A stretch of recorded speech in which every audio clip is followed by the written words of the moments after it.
अस्सलामुअलैकुम वरहमतुल्लाहि वबरकातुहू। दोस्तों, इस वीडियो में हम बात करेंगे कीवा कॉन्ट्रैक्ट के बारे में। कीवा कॉन्ट्रैक्ट किस प्लेटफॉर्म से बनाया जाता है, कीवा कॉन्ट्रैक्ट में कौन कौन सी टर्म्स एंड कंडीशंस रखी जाती है और किस लीगल डॉक्यूमेंट पे कीवा कॉन्ट्रैक्ट बनाया जाता है। 14 मार्च 2021 को सऊदी गवर्नमेंट ने कीवा प्लेटफॉर्म इंट्रोड्यूस किया था और इसी कीवा प्लेटफॉर्म से कंपनी और एम्प्लॉय के बीच में एक लीगल कॉन्ट्रैक्ट बनाया जाता है, कीवा कॉन्ट्रैक्ट। कंपनी अपने कीवा प्लेटफॉर्म से कॉन्ट्रैक्ट भेजती है एम्प्लॉय के कीवा पे। एम्प्लॉय उसे प्रीव्यू करता है, एक नोटिफिकेशन आती है, उसे प्रीव्यू करता है और उसे पढ़ता है। उसके बाद एम्प्लॉय उसे एक्सेप्ट भी करता है अगर टर्म्स एंड कंडीशंस मेट होती है, और अगर टर्म्स एंड कंडीशंस मेट नहीं होते तो एम्प्लॉय उसे रिजेक्ट भी करता है। मैं यहाँ पे एक सजेस्ट करूंगा एक चीज, अगर आपके कॉन्ट्रैक्ट में वो टर्म्स एंड कंडीशंस नहीं है जो आपको बताए जाते हैं इंडिया में या किसी दूसरी कंट्री में, आप इसको रिजेक्ट करें। और अगर आप रिजेक्ट करते हैं, आपके पास कीवा कॉन्ट्रैक्ट नहीं होता है, तो आप लीगली दूसरी कंपनी में ट्रांसफर कर सकते हैं। लेकिन उस सिचुएशन में आपको कंपनी के साथ 30 दिन, 60 दिन या 90 दिन का नोटिस पीरियड कंप्लीट करना होता है। दोस्तों, अब हम बात करेंगे यहां पर किस लीगल डॉक्यूमेंट पे कीवा कॉन्ट्रैक्ट बनता है। दोस्तों, जब कंपनी कीवा प्लेटफॉर्म से वीजा इश्यू करती है, उसके बाद जब कैंडिडेट्स की सिलेक्शन होती है, तो कंपनी एक लीगल डॉक्यूमेंट बनाती है, एम्प्लॉयमेंट कॉन्ट्रैक्ट, जो मिनिस्ट्री ऑफ फॉरेन अफेयर्स से स्टैंप होकर आती है और उसके बाद online chamber of commerce attestation होती है। उसके बाद कंपनी ये एम्प्लॉयमेंट कॉन्ट्रैक्ट एजेंट्स को भेजते हैं जिन्होंने इन वीजाज को स्टैंप करना होता है, चाहे वो इंडिया में हो या किसी दूसरी कंट्री में हो। दोस्तों, ये एम्प्लॉयमेंट कॉन्ट्रैक्ट लीगल डॉक्यूमेंट है, इसके बगैर किसी भी मुल्क में वीजा स्टैंपिंग नहीं होती है। अगर वीजा स्टैंपिंग होती है तो इसी एम्प्लॉयमेंट कॉन्ट्रैक्ट के बेस पे होता है। दोस्तों, आप हमेशा एम्प्लॉयमेंट कॉन्ट्रैक्ट एजेंट से मांगे। अगर आप एजेंट को ये एम्प्लॉयमेंट कॉन्ट्रैक्ट मांगते हैं तो इसी बेस पे सऊदी अरब में कंपनीज कीवा प्लेटफॉर्म से कीवा कॉन्ट्रैक्ट बनाती है। अगर आपको एजेंट एक ऑफर लेटर देता है जिसपे ये 2 स्टैंप नहीं है, तो आप समझ लेना कि कीवा कॉन्ट्रैक्ट इसके अगेंस्ट भी हो सकता है। दोस्तों, अब हम यहां पर बात करेंगे कि कीवा प्लेटफॉर्म किस शेप में होता है, कौन कौन सी टर्म्स एंड कंडीशंस इस कॉन्ट्रैक्ट में रखी जाती है। दोस्तों, कीवा कॉन्ट्रैक्ट जो बनता है कीवा प्लेटफॉर्म से, उसकी शेप सिमिलर होती है, एक ही शेप, और जो कीवा कॉन्ट्रैक्ट है वो डिफॉल्ट टर्म्स एंड कंडीशंस रखी जाती है, लेकिन इसमें इंफॉर्मेशन हम एडिट कर सकते हैं। मैं पहले यहां पर 3 चीज पे फोकस करूंगा, 3 पॉइंट्स पे फोकस करूंगा। सबसे पहले जो पॉइंट है वो है सैलरी। दोस्तों, मेरे पास यहां पर एक कॉन्ट्रैक्ट आया है एक कैंडिडेट का जो इंडिया कश्मीर से है। उसको एजेंट ने वहां पर ऑफर लेटर दी थी जिसपे जो बेसिक सैलरी थी वो 1500 रियाल थी, लेकिन जब वो यहां पर आया है तो यहां पर सैलरी तो 1500 रखी गई है, लेकिन जो बेसिक सैलरी है वो 400 मेंशन की गई है कि वो कॉन्ट्रैक्ट में। जो बाकी 1100 रियाल सैलरी है वो ट्रांसपोर्टेशन में डाली है, ट्रांसपोर्टेशन अलाउंस। अब यहां पर एक सवाल बनता है, अगर आपके पास कंपनी अगर कंपनी आपको ट्रांसपोर्टेशन अलाउंस देती है, लेकिन उसके साथ साथ आपको कंपनी ट्रांसपोर्टेशन भी दे सकती है। कल खुदा ना खास्ता अगर कंपनी और एम्प्लॉय के बीच में कोई झगड़ा होता है, डिस्प्यूट होता है, तो सिचुएशन में कंपनी आपके अलाउंस कट भी कर सकता है क्योंकि कंपनी आपको ट्रांसपोर्टेशन अलाउंस देती है। और दूसरा जो डिसएडवांटेज इसमें है, अगर आप कंपनी के साथ 2 साल काम करते हैं या 4 साल काम करते हैं, 10 साल काम करते हैं, जो आपके एंड ऑफ सर्विस बेनिफिट्स है वो बेसिक सैलरी पे बनते हैं, आपका नुकसान होता है, आपके एंड ऑफ सर्विस बेनिफिट्स पे लॉस होता है, आपकी एनुअल वेकेशन जो कैलकुलेट होती है उस पे भी लॉस होता है।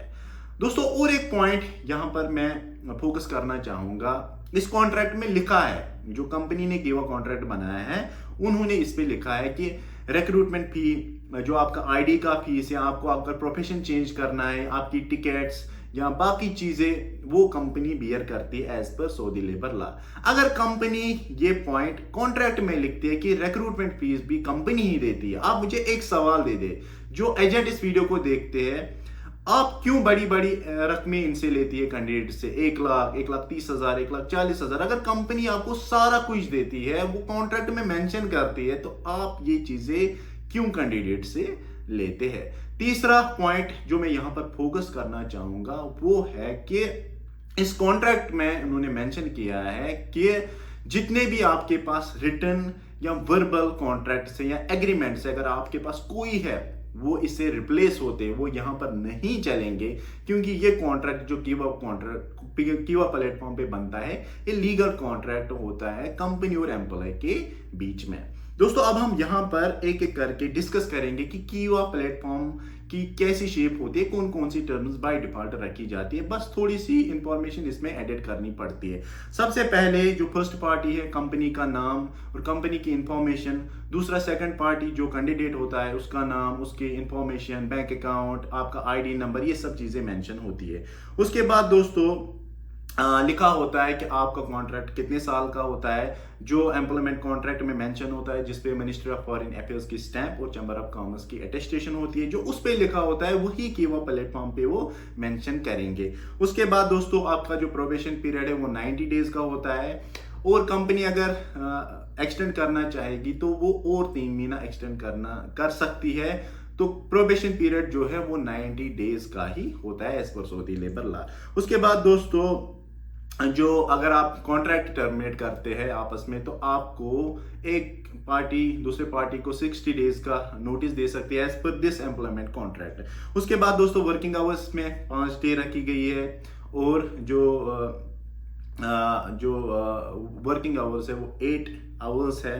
दोस्तों अब हम बात करेंगे वर्किंग आवर्स और वर्किंग डेज की। इसमें 5 दिन आपको काम करना है और 8 घंटे का काम है। उसके बाद सैलरी जो मैंने मेंशन की है 400 रियाल बेसिक रखी गई है, और अदर अलाउंस में एज ट्रांसपोर्टेशन 1100 रियाल मेंशन किया गया। उसके बाद 21 दिन की आपकी छुट्टी है, आपको कंपनी मेडिकल इंश्योरेंस देगी, आपको कंपनी गोसी में रजिस्टर करेगी। उसके बाद जो और टर्म्स एंड कंडीशंस रखी गई है कि अगर खुदा न खास्त कोई डेथ होती है किसी एम्प्लॉय की, तो वो कंपनी का ही जिम्मेदारी होती है कि आपकी बॉडी को वापस अपने मुल्क भेजे। उसके बाद जो ऑब्लिगेशन ऑफ सेकंड पार्टी है, आपकी जो टर्म्स एंड कंडीशंस होती है, जॉब रिस्पॉन्सिबिलिटीज होती है, आपको उन पे अमल करना है। आपको एम्प्लॉयर की जितनी भी चीज़ें हैं उसको केयर करना पड़ता है। अगर कंपनी ने आपको कोई चीज़ दिया है वो खोता है तो आपको कंपनी डिडक्ट कर सकती है सैलरी में। ये सब terms and conditions second party को ऑब्लिगेट करनी पड़ती है अगर आप सऊदी में काम करना चाहेंगे। उसके बाद जो एक्सपायरेशन ऑफ द कॉन्ट्रैक्ट होता है कि अगर आपका फिक्स्ड कॉन्ट्रैक्ट है तो आपको जो भी टर्म्स एंड कंडीशन इस कॉन्ट्रैक्ट में रखा जाता है कंपनी के द्वारा वो आपको फॉलो करने पड़ते हैं। जो टर्म्स एंड कंडीशंस है, टर्मिनेशन क्लॉज जो इस कॉन्ट्रैक्ट में लिखी गई है वो दोनों पार्टीज को फॉलो करने पड़ते हैं। उसके बाद दोस्तों जो एंड ऑफ सर्विस बेनिफिट्स है वो एज पर सऊदी लेबर लॉ है। उसके बाद उन्होंने जो लास्ट जनरल प्रोविजंस रखे हैं कि अगर आपके पास कोई भी कॉन्ट्रैक्ट है, चाहे वो वर्बल है या रिटन है या एग्रीमेंट है इफ एनी, तो वो इस कीवा कॉन्ट्रैक्ट से रिप्लेस होते हैं। दोस्तों आखिर में सब कैंडिडेट से मेरी एक ही दरख्वास्त है, चाहे वो इंडिया से हो या किसी दूसरी कंट्री से हो जो उर्दू को समझते हो, अगर आप किसी एजेंट के थ्रू सऊदी अरब आना चाहते हैं आप हमेशा एम्प्लॉयमेंट कॉन्ट्रैक्ट मांगे जो मिनिस्ट्री ऑफ फॉरेन अफेयर्स से स्टैंप होता है और चैम्बर ऑफ कॉमर्स से भी स्टैंप होता है। दोस्तों मैं हमेशा ऐसी इंफॉर्मेशन बनाता हूं या ऐसे इंफॉर्मेटिव वीडियोस बनाता हूं। दोस्तों आखिर में यही सजेशन देता हूं, अगर आप किसी एजेंट के थ्रू सऊदी अरब आते आप उससे लीगल कॉन्ट्रैक्ट मांगे जो मिनिस्ट्री ऑफ फॉरेन अफेयर्स से स्टैंप होता है। और मिनिस्ट्री ऑफ दोस्तों आखिर में मैं एक ही सजेशन दे सकता हूं कि आखिर में अस्सलाम वालेकुम दोस्तों, आखिर में एक ही सजेशन में प्रोवाइड करना चाहूँगा कि अगर आप सऊदी अरब काम करने के लिए आते हैं तो एजेंट से आप एम्प्लॉयमेंट कॉन्ट्रैक्ट मांगे जो मिनिस्ट्री ऑफ फॉरेन अफेयर्स से स्टैंप होता है और उस पर चैम्बर ऑफ कॉमर्स की अटेस्टेशन होती है। अगर आपके पास ये कॉन्ट्रैक्ट होता है जब आप सऊदी अरब आते हैं और कंपनी के साथ कोई अनबन होती है तो उस सिचुएशन में आप ये एम्प्लॉयमेंट कॉन्ट्रैक्ट कंपनी को दिखा सकते हैं। और कंपनी एक्सेप्ट नहीं करती है उस एम्प्लॉयमेंट कॉन्ट्रैक्ट तो आप लेबर कोर्ट जा सकते हैं जिससे आप अपने केस को डिफेंड कर सकते हैं। Thank you very much.